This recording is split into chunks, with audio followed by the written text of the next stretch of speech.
मारीच है, रावण है, उच्च कुल में और श्रेष्ठ व्यवस्था में जन्म लेते हैं, लेकिन पशुवत मारे जाते हैं क्योंकि राम के साथ द्रोह करते हैं। मुख्यमंत्री योगी आदित्यनाथ ने आखिरकार क्यों कहा कि रामद्रोहियों को धरती पर जगह नहीं मिलती?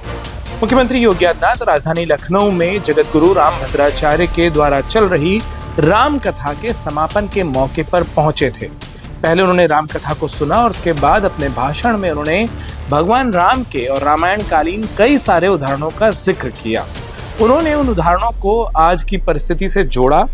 अपने भाषण के एक हिस्से में मुख्यमंत्री योगी आदित्यनाथ ने कहा कि मारीच और रावण समेत कई सारे उदाहरण हैं जो लोग उच्च कुल में और श्रेष्ठ कुल में पैदा हुए, उस व्यवस्था में जन्म लिया, लेकिन उसके बाद भी पशुओं की तरह पशुवत मारे जाते हैं क्योंकि उन्होंने राम के साथ द्रोह किया था।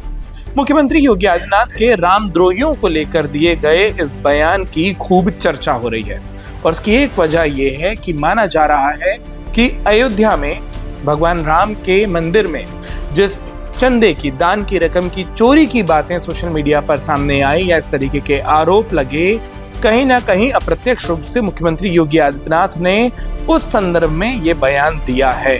भगवान राम पर सवाल उठाने वालों को मुख्यमंत्री ने एक तरीके से इशारों में रामद्रोही बताया, साथ ही साथ रामायण काल का जिक्र करते हुए ये भी बताया कि ऐसे लोगों की परिणति आखिरकार क्या होती है। गौरतलब है कि समाजवादी पार्टी के मुखिया अखिलेश यादव ने राम जन्मभूमि पर बने श्री राम मंदिर में दान की रकम में चोरी का आरोप लगाते हुए उसकी जांच की मांग की थी। उसके बाद राम मंदिर ट्रस्ट की ओर से बहुत कुछ कहा गया, लेकिन भगवान राम या उस पूरे मुद्दे से प्रत्यक्ष या अप्रत्यक्ष रूप से जोड़कर पहली बार मुख्यमंत्री योगी आदित्यनाथ का कोई बयान सामने आया है। आइए आपको सुनाते हैं कि मुख्यमंत्री योगी आदित्यनाथ ने अपने भाषण के उस हिस्से में क्या कुछ कहा था।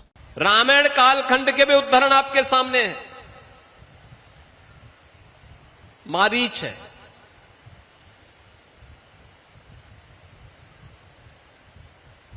रावण है,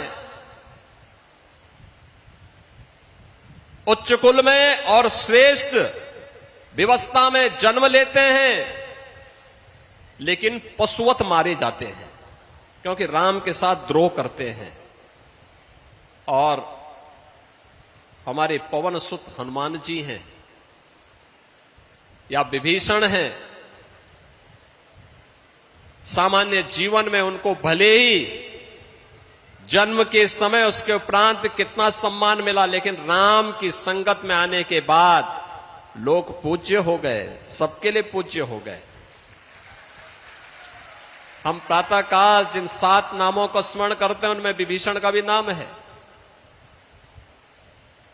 हमारे यहां हर समस्या का समाधान हम किसी को मानते हैं, आप देखते होंगे, और हम लोग बचपन से इस बात को देखते रहे हैं।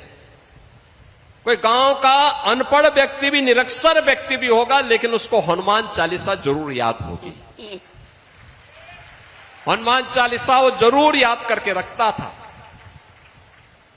ये है ताकत। और इसीलिए तो आप सौभाग्यशाली हैं कि तुलसी पीठाधीश्वर के श्रीमुख से जगत गुरु रामानंदाचार्य, तुलसी पीठाधीश्वर पूज्य स्वामी रामभद्राचार्य जी के श्रीमुख से इस पावन कथा को श्रवण करने का आनंद आपको प्राप्त हुआ है। और हम लोग इसीलिए कहते हैं, मध्यकाल में तुलसीदास जी ने जो जनचेतना जागृत की थी, समाज को एकजुट होने की, विदेशी आक्रांताओं के प्रति सचेत होने की, प्रभु राम के प्रति भक्ति का जो संदेश दे करके उन्होंने पूरे उत्तर भारत को एकता के सूत्र में जोड़ने का काम किया था। वही कार्य आज जगत गुरु रामानंदाचार्य पूज्य तुलसी पीठाधीश्वर कर रहे हैं, और जिनके श्रीमुख से पावन कथा का श्रवण करने का आनंद आप सबको प्राप्त हुआ। अगर आप ये वीडियो YouTube पर देख रहे हैं तो हमारे चैनल को सब्सक्राइब करें और बेल आइकन को दबाना ना भूलें। अगर आप Facebook पर ये वीडियो देख रहे हैं तो हमारे पेज को लाइक करें।